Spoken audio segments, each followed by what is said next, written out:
Hey everybody, ModelMan here with what is hopefully the end of both of these protocol droids. I don't know what I recorded last time, it's been kind of on and off. I think I talked about the colors of the LEDs. I just went ahead and soldered that 500 ohm resistor on there. You can use 470. I happen to have 500. If I wanted it dimmer than what it is, then I would have gone to 1,000 or 2,000 ohms or even 5 or 10,000 ohms resistor. So I've got the torso in place. I glued the wires here so they're not going to move around relative to the head. I had previously Ava's epoxied in the back panel here just for I had some extra laying around essentially when I did the feet, which I'm pretty sure I talked about. And this guy is a test for 3PO, and both of these guys are tests for the Pt2.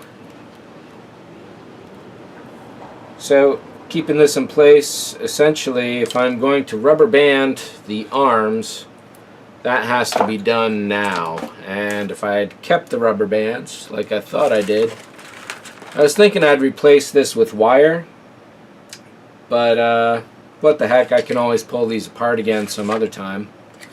That's nothing to worry about. One tough thing is that one of the arms does not have a hook, which means I would have to make that hook. A quick dig through my hardware drawer and I found this little C-hook right here. So I'm just going to twist this right into the little divot that was left behind. And probably throw a little glue at it while I'm at it. So in the instructions they have this rubber band going underneath. There's two hooks in the torso here. So the band goes under those, up and over to the other arm, and then hook through the middle to the head, and then I guess you immediately press the torso together and hope you got it all in one go. There's definitely a bit of work to this. I built one or two of these as a kid. My brother had the R2s. I never built any of those yet. However, as I'm building a new one, I wouldn't mind accuratizing one or both or as many of those that I have. I think I've got like 5 of them around. I'd like to do different heads for them all, and so on and so forth. Right, so with those elastic bands like this, you then pull it up the center. These are original elastic bands, keep in mind as well. Actually, duh, why don't we do it the smart way? Hook that around here. Like that. There we go. Definitely a little bit of a trick here. So, let's get the proper torso ready. I've test fit this a few times, but not with everything in place like it is now, so I'm kind of hoping that this is going to work.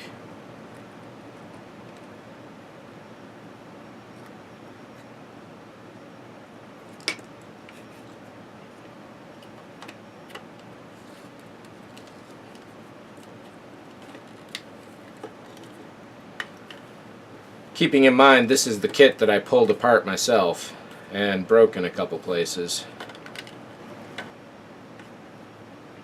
This droid has definitely seen better days. The pressure on this arm is definitely clearly too much. And I think the elastic band isn't going to work if the arms are defaulting to this kind of position. If it was just this arm, because I put the new screw in, I'd say sure, but in this case, it's that one as well. So, looks like I'll be gluing these into place. That'll keep the head like that at least. The elastic really wants to rip this out of place.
Alright, so that was a total waste of time because the LED appears dead.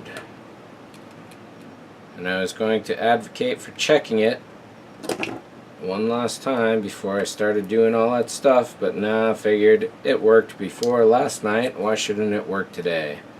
And that's a fact. Why isn't it not working today? I could have blown it out. It's certainly possible. Alright, and so having redone everything, I skipped a lot of things and had a couple other things happen as well. Like the clamp made some scratches in the body here, but it happens to work. The seam here is really horrendous. That one sucks. Those suck.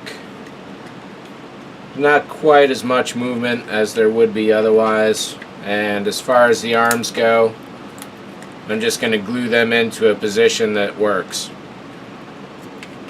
I carved out this area here with the X-Acto blade just a little. I wanted to get a more beveled edge so the arms would fit better.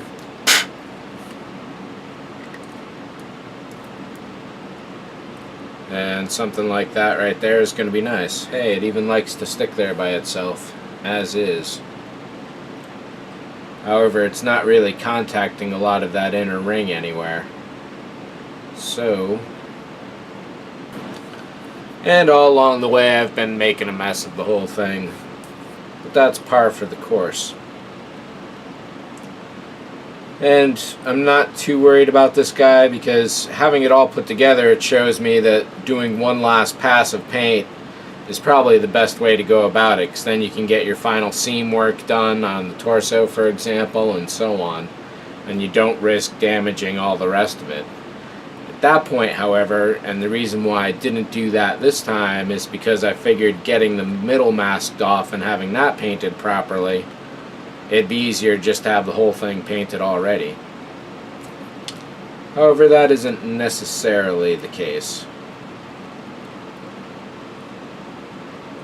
I thought there was some flash here on the hands, but it turns out it's just mismatched seams.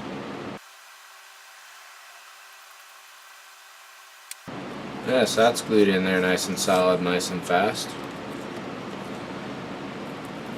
Let's check the power one more time.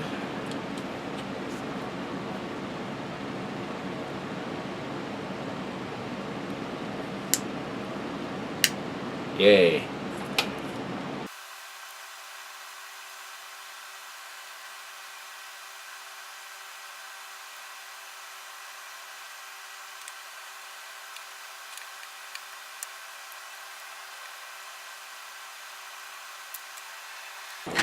I see. The shoulder was having trouble gluing together, and I just saw that I realized I hadn't fully gotten rid of all the previous goo that was on here, and I'm sure that's hindering things.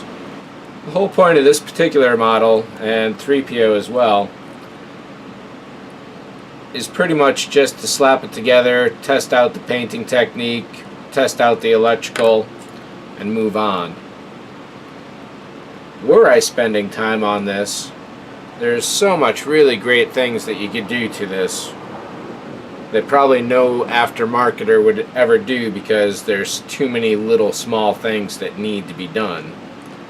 For instance, replacing this bolt here in the middle with an actual rod, same with those two there.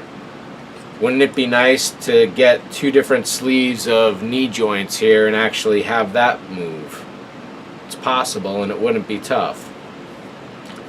Replacing all this out here more properly, accuratizing it in brass or aluminum, the same with the arm joints, or the elbow joints rather. Getting rid of this horrible detail up here and replacing that with the actual piston looking things that are supposed to be there. Replacing the neck collar. Doing the actual waist in an actual wiring suit like Anthony Daniels wore, just black with a bunch of actual wire stuck in there instead of those details as they are now. Replace the entire back, accuratize that, accuratize the face, accuratize the head, accuratize everything. There's so much great stuff you could do. It take a lot of patience, that's a fact.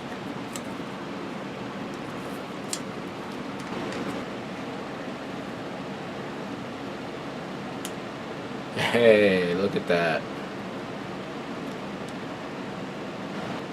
No, the fiber optic doesn't quite work like I thought. I'll get a close-up of that in a little bit. I'm going to put some of 3PO together now, so let's switch over to that. But this is essentially done. I could always readdress this in a few months, repaint a few things, fix a few seams, the shoulders, the sides could use some work, a little putty. There's enough space in between everywhere that I should be able to get to it, and being super glued together, it'll be easy to pop apart. I did do some interesting damage to the paint surfaces here with the clamps. I do like it a lot. Some of it's got a base silver that it goes down to. It looks like scrapes because it actually is scrapes in the finish. I want to put a bead of welding all along here to fix that leg essentially. I don't know what material I'd use yet. Roll out a small snake of Ava's epoxy probably and just bead that along there and then paint it silver later. This leg needs to be repainted, at least the top part. But yeah, definitely not bad. Not great, definitely not good, but not bad.